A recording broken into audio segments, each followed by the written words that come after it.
আসসালামু আলাইকুম ওয়া রাহমাতুল্লাহ। ওয়া আলাইকুম আসসালাম। ইন্নাল হামদালিল্লাহ ওয়াসসালাতু ওয়াসসালামু আলা রাসূলিল্লাহ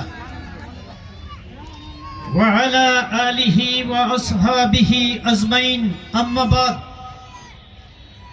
আজকের এই আয়োজিত ঐতিহাসিক মহতী সমাবেশের বিপ্লবী সভাপতি উপস্থিত আছেন,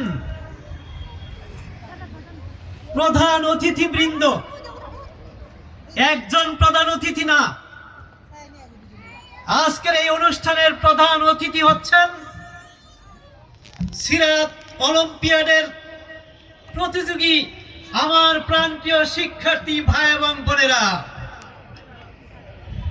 আর আজকের বিশেষ অতিথিবৃন্দ হচ্ছেন, ভিআইপি অতিথি হচ্ছেন আমার মা এবং বোনেরা।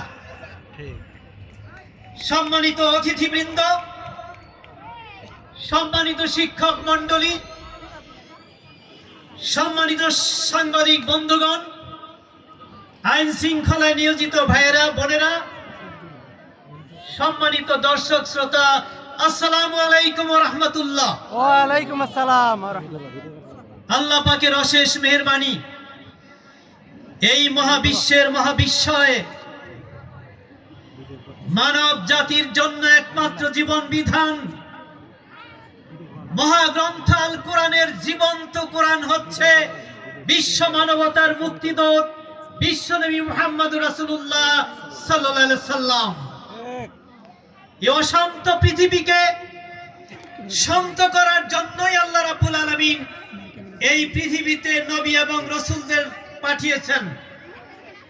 সূরা হাদীদে আল্লাহ বলছেন, লাকাদ আরসালনা রুসুলানা বিল বায়্যিনাত ওয়া আনজালনা মা'হুমুল কিতাবা ওয়াল মিজান লিয়াকুমান নাসু বিল কিসত।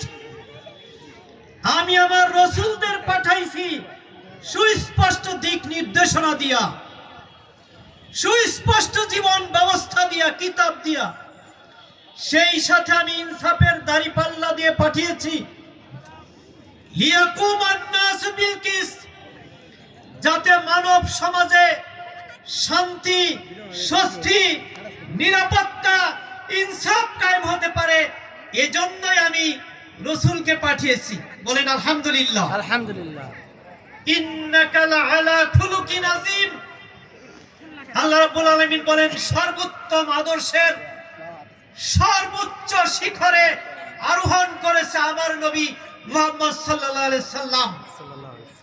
যে নবীকে পাঠানো হয়েছে, লাকাদ কানা লাকুম ফি রাসূলিল্লাহি উসওয়াতুন হাসানাহ লিমান কানা ইয়ারজুল্লাহ ওয়াল ইয়াউমিল আখির। সূরা আহজাবের 21 নম্বর আয়াতে আল্লাহ বলেন, আমি রাসূলকে পাঠাইছি সকল আদর্শের শ্রেষ্ঠ নমুনা দিয়ে। কিভাবে ব্যক্তি জীবন চালালে ব্যক্তি জীবনে শান্তি পাবে, কিভাবে পরিবার চালালে পরিবারে স্বস্তি পাবে, কিভাবে সমাজ চালালে সমাজে নিরাপত্তা পাবে, কিভাবে রাষ্ট্র চালালে রাষ্ট্র শৃঙ্খলা পাবে, কি ধরনের বিচার ব্যবস্থা চালালে ইনসাফ সুবিচার পাবে, কি ধরনের অর্থ ব্যবস্থা চালালে ধনী এবং গরিবের মধ্যে ভারসাম্য কায়েম হবে, সমস্ত বিধানের আদর্শ নমুনায় যে রোল মডেল হিসাবে, নেতা হিসাবে পাঠিয়েছি বিশ্বনবী মুহাম্মদুর রাসূলুল্লাহ সাল্লাল্লাহু আলাইহি সাল্লামকে। তাদের জন্য যারা আল্লাহর সন্তুষ্টি চায়, যারা পরকালে মুক্তি চায়। আমি সম্মানিত উপস্থিতির কাছে জানতে চাই, আমরা কি আল্লাহর সন্তুষ্টি চাই, পরকালে মুক্তি চাই? যারা চাই আল্লাহু আকবার করে হাত তুলে দেখান। আল্লাহু আকবার। আলহামদুলিল্লাহ। তাদের জন্য আদর্শ বিশ্বনবী মুহাম্মদুর রাসূলুল্লাহ সাল্লাল্লাহু আলাইহি সাল্লাম।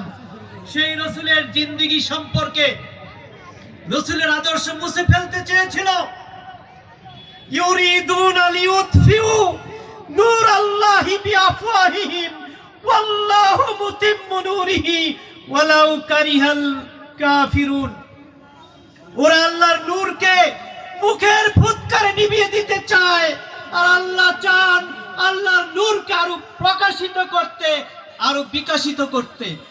আলহামদুলিল্লাহ, আমাদের জানা ছিল না মানিকগঞ্জের আমাদের ছাত্রছাত্রী, আমাদের মা বোনদের হৃদয়ে আল্লাহ রসুলের এত প্রেম, এত ভালোবাসা, এত আন্তরিকতা।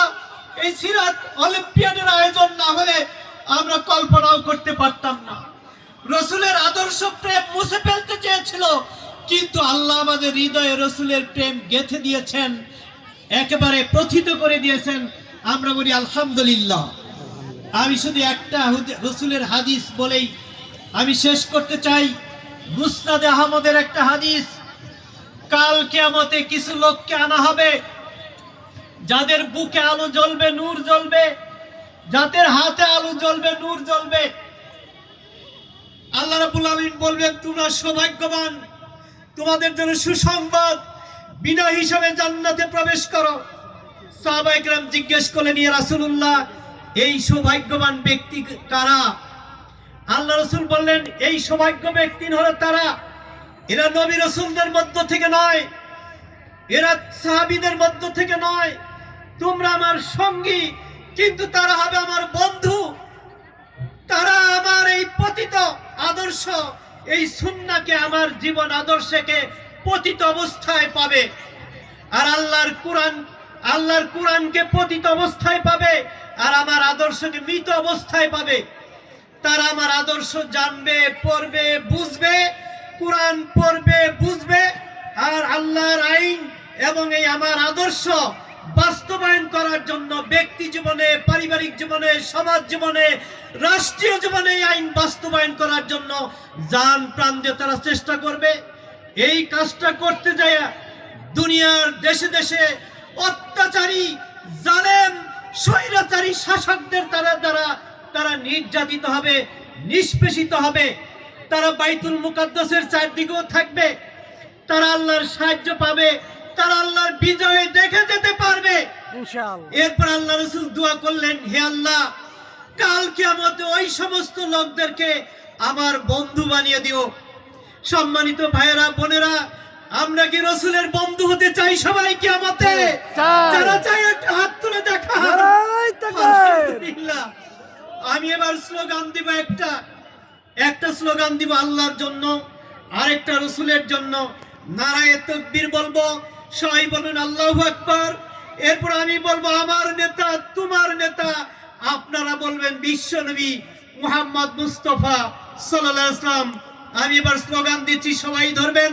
নারায়ে তাকবীর, আল্লাহু আকবার, নারায়ে তাকবীর, আল্লাহু আকবার। আমার নেতা, তোমার নেতা, বিশ্ব নবী মুস্তাফা, আমার নেতা, তোমার নেতা, বিশ্ব নবী মুস্তাফা। আলহামদুলিল্লাহ। আমার এই ভাইয়েরা, বোনেরা, ছাত্র ছোট্টমণির আগামী দিনের ভবিষ্যৎ, এদের হৃদয়ে রসুলের প্রেম, এরা নিজেদের জীবনকে গড়বে, ব্যক্তি, পরিবার, সমাজ, রাষ্ট্র, অর্থনীতি, শিক্ষানীতি, বঙ্গভবনে, সংসদে রসুলের আদর্শ নিয়ে যাবো ইনশাআল্লাহ। সবাই মিলে অবা তৌফিকি ইল্লা বিল্লাহ। আসসালামু আলাইকুম ওয়া রাহমাতুল্লাহ ওয়া বারাকাতুহু।